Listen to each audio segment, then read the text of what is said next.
方小，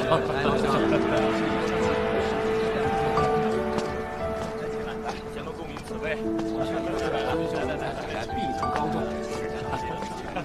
你多少兵？惊鸿兄。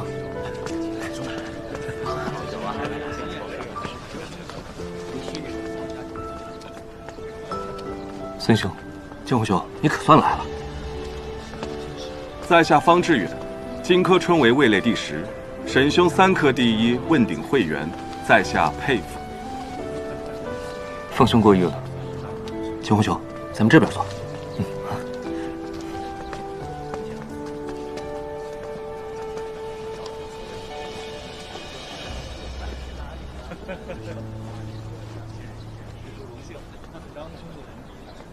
听说沈兄那日被一群媒婆追了一路，最后不知是哪家媒婆追上了。诸位莫要开我玩笑了，未成功业，何以为家呀？沈兄是连中2元的大才子，怎能叫未成功业呢？未成一品，不谈婚嫁。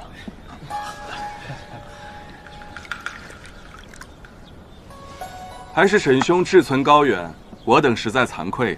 哎呀，你们就别拿沈兄打趣儿了。来，惊鸿兄，别理他们，咱们喝酒。来，大家喝酒。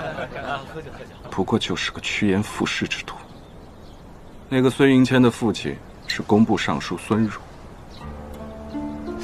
哎，话说，诸位可曾见过榜上的另一个奇人？文兄是说那个排在17位的穆卓华？不错。 这可是自有女子参加科考以来最高的名次了。我记得这穆卓华，经义一科是与沈兄齐名的。经义一科可是只有2份无错卷啊！轻易一科，死记硬背即可。真正看一个人的才华，还得是诗赋与策论。此人诗赋是以中，策论也不过是中上而已。今年上榜者100，100份策论卷有99份策论。 皆言对外必战，答了平边策，却有1份乙中的卷子，立场主和，答的却是仰边策。主和？对北凉主和？北凉侵略过南陈边境，贼心不死，怎么去中求和？这样的试卷，凭什么能拿到乙中啊？你们说是不是？这样的人，心里面可还有家国大业？就这能问，这真是仰边策，亏他能写出这3个大字儿。 一介女子，也就这等眼界了。惊鸿，你怎么看？在下觉得，穆共士的这篇策论很有意思，也很有想法。惊鸿，你怎么会这么想？这种策论只有贪生怕死之辈才能写得出来。大丈夫处事，应顶天立地。主和并非是贪生怕死。 不战而屈人之兵，才是上策。北凉那些人，可都是宁死不屈的硬茬。这姑娘家的，贪生怕死也是人之常情，难怪会主和了。女人就是女人，生性柔弱，这官场战场本就不是他们该来的地方。那穆卓华今日，怕是不敢来了吧？以他的诗才，来了怕也是颜面扫地。以一女子的身份混迹于男子之中，实在是不伦不类，有失女子贞洁呀。就是，真是晦气。你又不娶她，晦气什么劲儿啊？今早出门便闻喜鹊啼叫，我就知道会有好事发生。果然，这远远的就听到有人在不断提我的名字。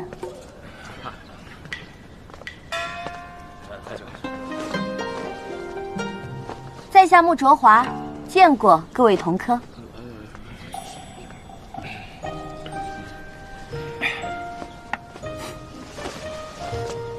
穆公使，沈兄，恭喜沈兄荣登榜首。文征楼内有幸领略沈兄的冠绝风姿，当真是雄才伟略，笑看非语。不与庸碌同流，着实令人佩服。穆公使，谬赞了。无知妇人，说谁庸碌？他不过是侥幸登榜，竟也敢在我等面前大放厥词。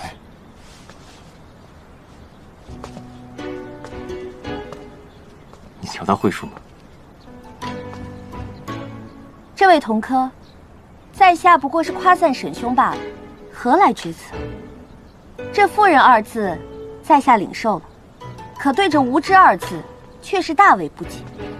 在下寒窗苦读，凭着真才实学参加会试，经过诸位考官大人的评选后，得中信榜，怎么也和这无知沾不上边吧？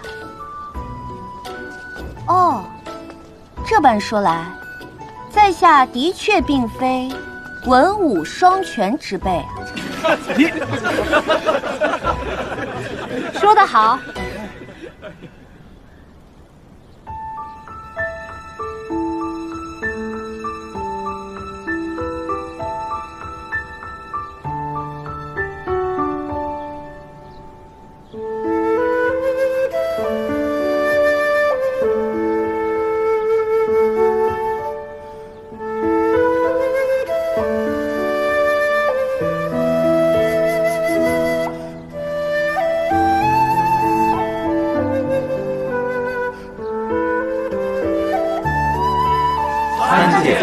周家公主，免礼。本宫不才，忝为今日簪花诗会的主办人，全仗各位赏脸。公主德才兼备，实乃天下女子楷模。你们与本宫相熟吗？你们只不过听说了本宫的一些事情，便断定本宫德才兼备。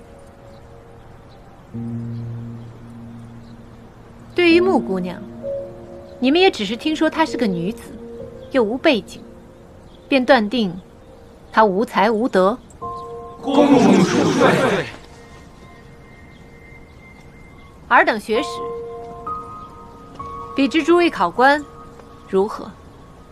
吾等不如。自知不如，又何必质疑考官的评判？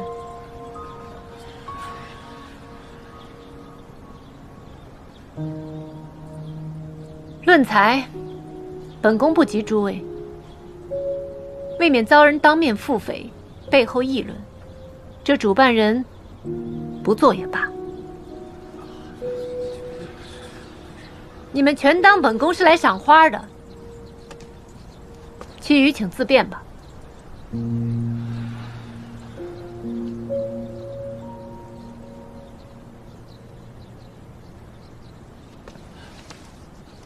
公主殿下息怒，今日之事，错在在下。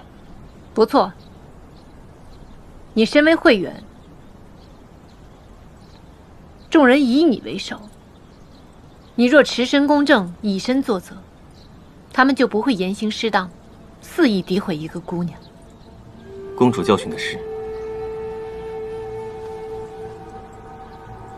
我等读万卷书，终究不及公主行万里路。读圣贤书，却不解圣贤意，幸得公主教诲，当如当头棒喝，醍醐灌顶。方才穆卓华所言不错，尔等轻慢他，不只是质疑他的才华，更是质疑考官的清白，朝廷的公正。这簪花诗会世人瞩目，你们真以为今日只有本宫在此？若此事传出去，尔等的功名、前程还要不要？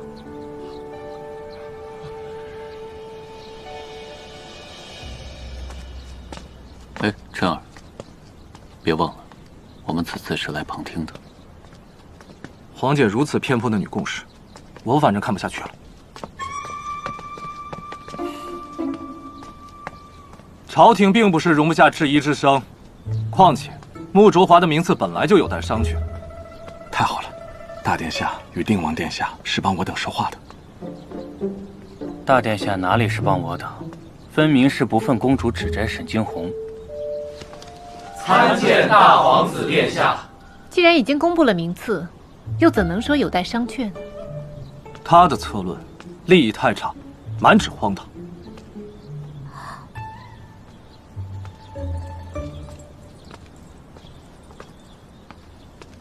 见过皇叔。参见定王殿下。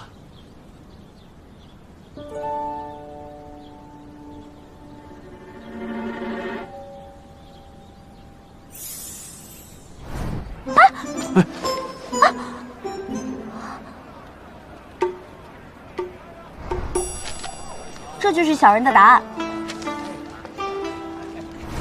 这不是文征楼内皇叔看上的那条小鱼吗？皇叔对他好像特别上心。哦，不过是判卷时几位考官有些分歧罢了，对吧，皇叔？你说你的，莫拖我下水。今日是簪花诗会，诸位吟诗作诗，莫要因我二人打扰了诸位的雅兴。若不是皇姐偏颇，我也不会出来。是谁有失偏颇？有些人没见过文章，就对一个人的性别、身世、品头论足。难道殿下认为这便是公正吗？这些人偏颇，沈惊鸿也没出言妄断，皇姐为何如此苛责于他？他为榜首，便为表率；不能为表率，便不配为榜首。既然身居高位，我对他要求自然也会多一些。皇姐就会强词夺理。皇叔，您认为如何？人心本就是偏的，若要抛开一个人的外表和身份去看待别人，确实不容易。皇叔言之有理。以往的簪花诗会，都是以花为题，各自作诗，众人品评。如此一来，便会有人趋炎附势，这对评判也少了些公正。今日诗会，倒不如效仿会试，众人匿名写下诗句，由一人念诗，众人品评，如何？这主办人是你还是我？啊，自然是皇姐。那你定这新规矩，只是为了看热闹？我与皇叔既然一起来了，那自然也会一起参加。只是不知道皇姐准备了怎样的彩头。随你们吧。本宫举办簪花诗会，自然准备了好彩头。诸位先落座吧。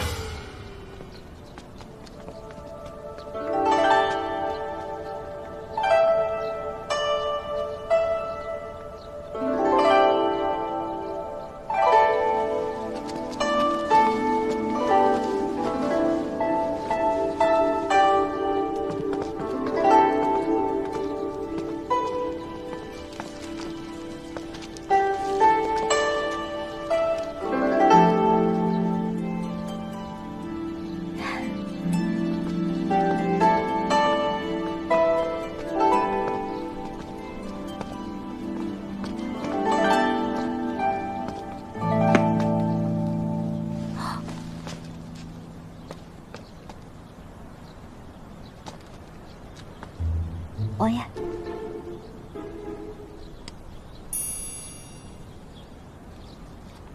树大招风，低调行事。谨记王爷教诲。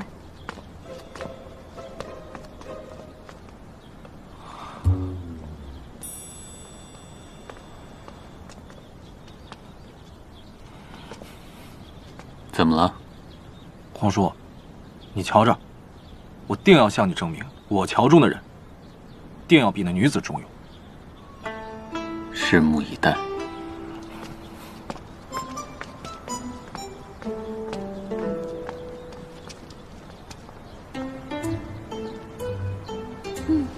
王爷这等容貌，当初将他认成小秦宫小官，也不全是我的错。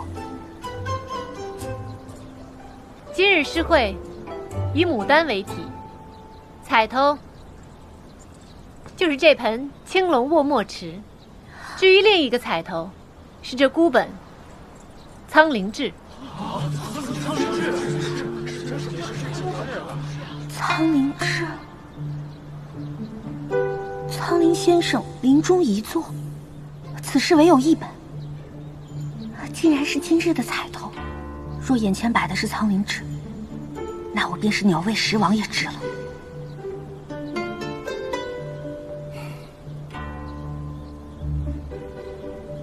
来，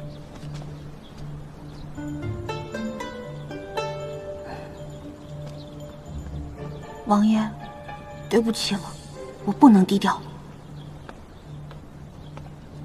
穆公使，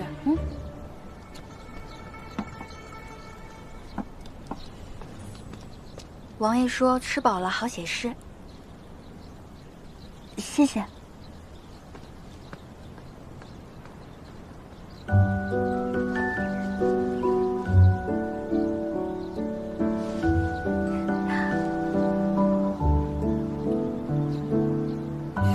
分明相知其时的松鼠。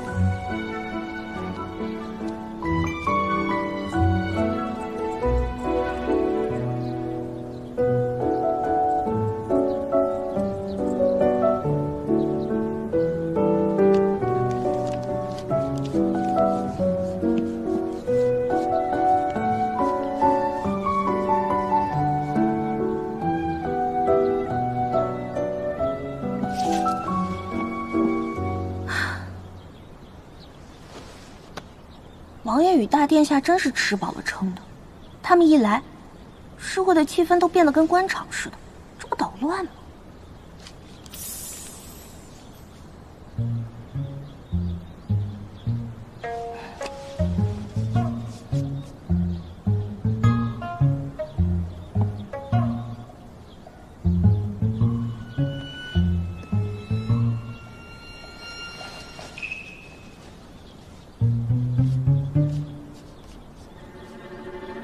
时间到。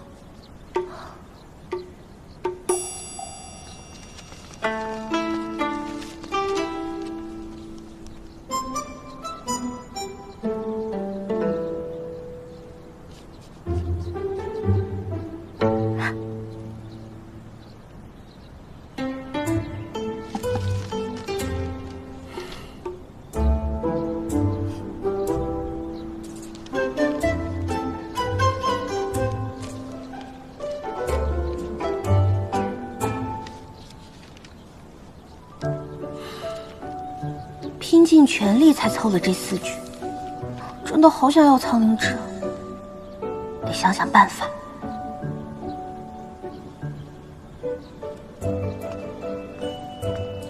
谢谢。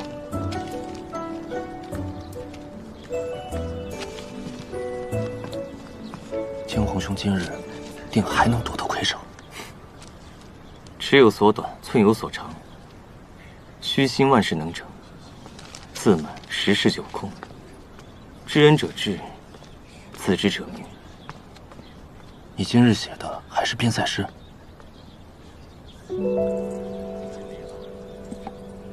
今日我写了这玉兰皎皎。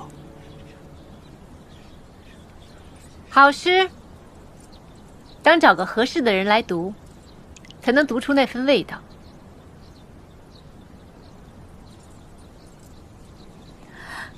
那穆哲华，你来。是公主。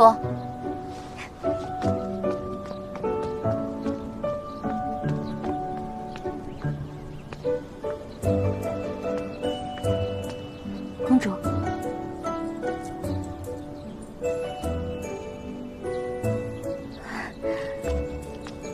小人诗才不佳，做不出好诗来，便领公主之命，诵诗与诸位听。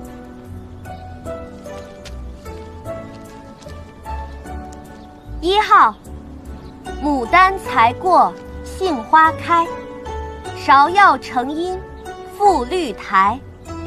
最恨无情杨柳树，空山常伴夜缘来。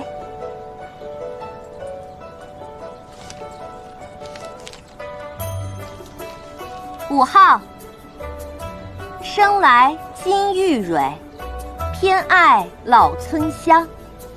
何日相留盼，安无相思长。你觉得这首我想。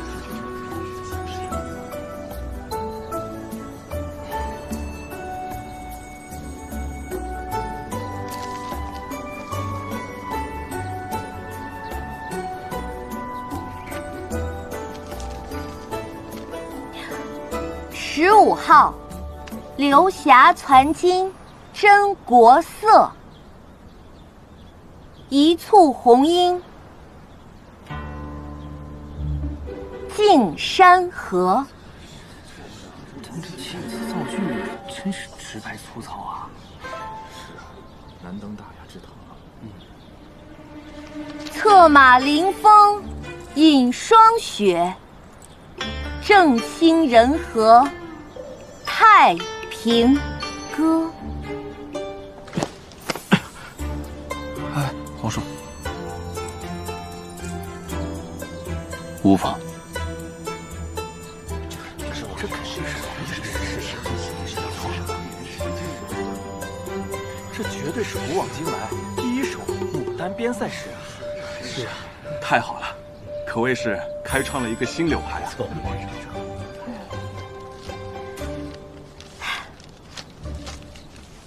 皇叔，这首真有那么好吗？我怎么觉得还不如5号生来金玉蕊那首呢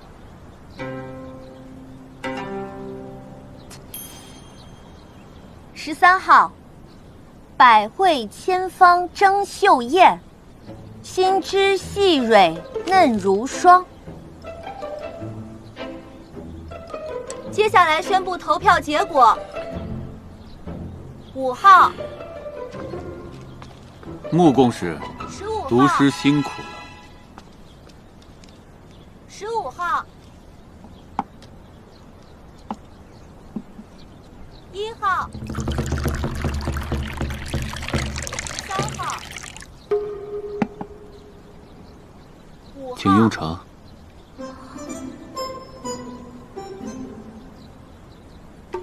15号，谢王爷。15号，5号，15号。王爷，是发现我利用他了。15号，15号。 15号，15号，1号，13号，15号。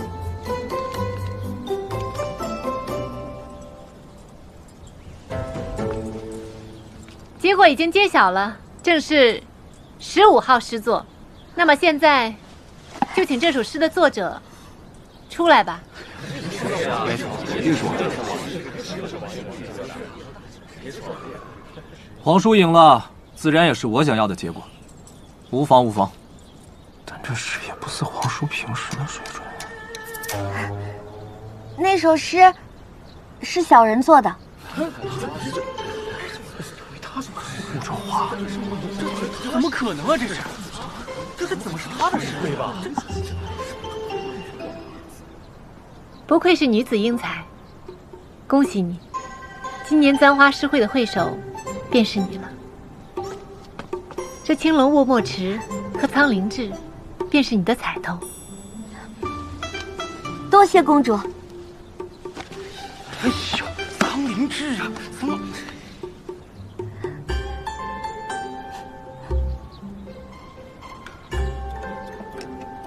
怎么会是这首得了第一？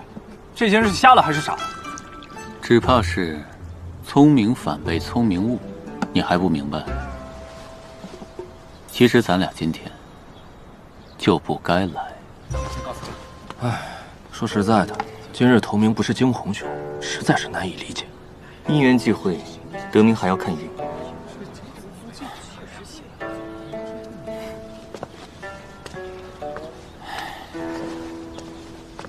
恭喜穆公使，沈兄，我也好生羡慕你可以拿到苍灵志这个孤本。沈兄放心，在下定会借给你看的。那既是如此，我就先提前谢谢穆公使了。沈兄，在下是不是第一个能在诗作上赢过你的人？这姑娘怎么得了第1名？没数吗？是啊，穆姑娘才高八斗，在下好生敬佩。果然是这样吗？那在下可真是太荣耀了。谢谢沈兄。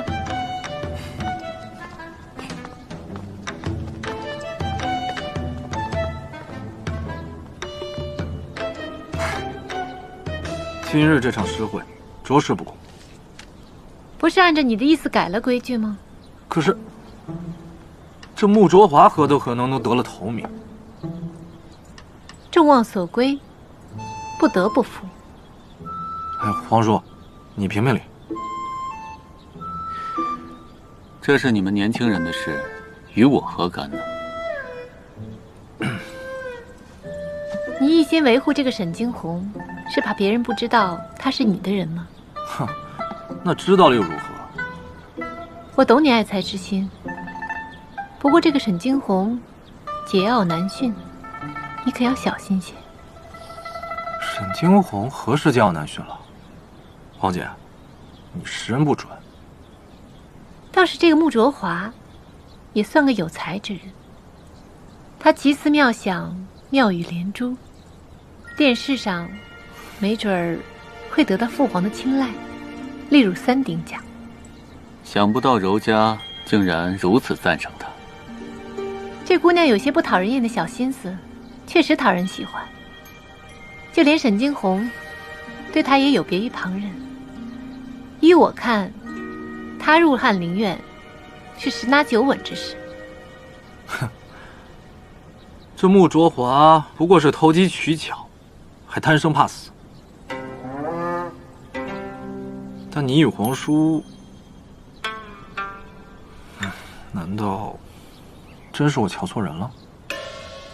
罢了，你看中你的沈惊鸿，也不要针对穆卓华才是。你生来高贵，却不知道像这样的女子走到今天这一步，得有多难。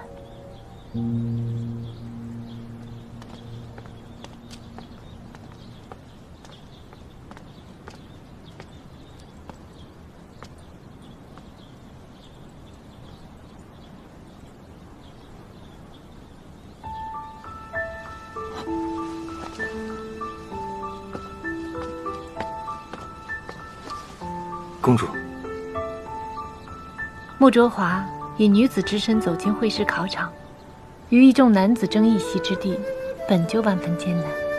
今日本宫对他偏帮几句，对你过多苛责，千万莫怪。公主仁心仁德，鄙人又岂会在意这些？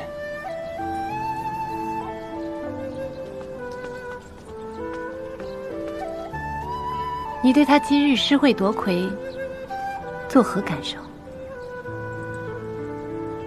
有人为了赢，四处奔波；有人为了赢，机关算尽；有人为了赢，不择手段。穆卓华在此事上，当得一个巧思，令人敬佩。你倒是与常人不同，眼光通透，看得明白。